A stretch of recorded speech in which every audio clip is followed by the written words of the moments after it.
Hello all and welcome to Music Minute, the hot theory guide to learn those extra concepts the right way, brought to you by StephenJax.com. My name is Steve, and today I have a question for you. Have you ever woken up and thought, I really want to write a fugue today, but I don't know how the form works, and I wish I knew how the form works because I really want to write a fugue today?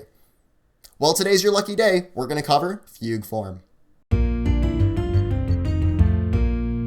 So first off, the fugue is a polyphonic form, which means that there are many melodies playing at one time. Generally, fugues will have 3 to 5 voices. Let's see how the voices are introduced. When a voice first comes in, it starts with something called the subject. The subject is your most important melody figure in the entire fugue.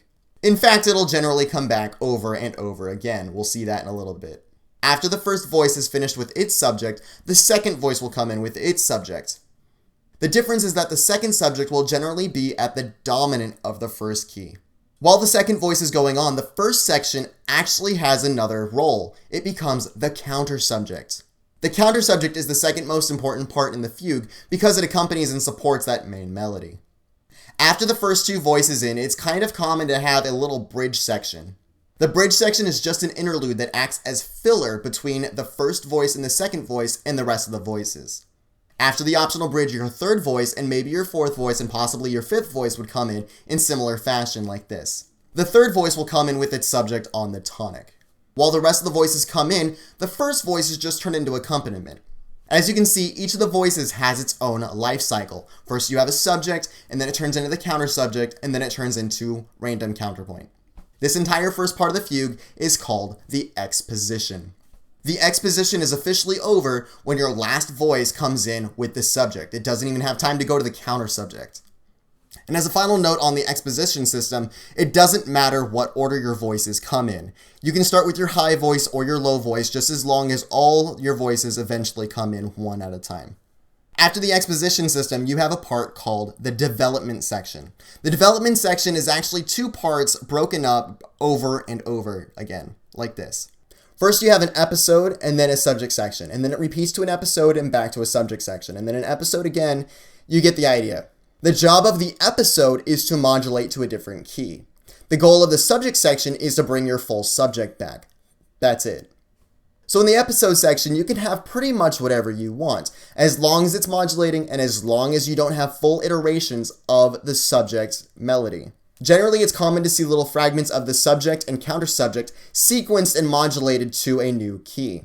Common places to go to in your episode are the dominant or the relative major or minor from your tonic key or stuff like that. You can tell you're in a subject section because you can see a full iteration of the subject. Generally, your subject will revolve around a new tonic, and it's very easy to tell what key you've gone to based on this method. A subject section can have just 1 iteration of a subject, or 2 or 3 in a row, and they can even be layered, like you start one and then halfway through it, you start another one, and you start another, and you start again and again. That is called stretto. Stretto is a very good way to build suspense and anticipation, especially later on in the fugue. With the episode and subject pattern, you'll be able to go to any key you want. However, it's really common to eventually circle back to your tonic key. Most fugues will end in their tonic key. So you have the exposition section and the development section, you put them together and you have a fugue. That's pretty much it. So to drive this point home, I've created a fugue for you guys and we'll look at it together. I've labeled every single piece we've talked about so far, and I hope you enjoy.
Thanks for watching this week's episode of Music Minute. If you have any comments or questions, or you have an idea for a future episode, or if you just like fugues as much as Bach did, you can let me know on Facebook, the comments below, or directly email me at my website, stephenjacks.com. And don't forget to subscribe for more Music Minutes.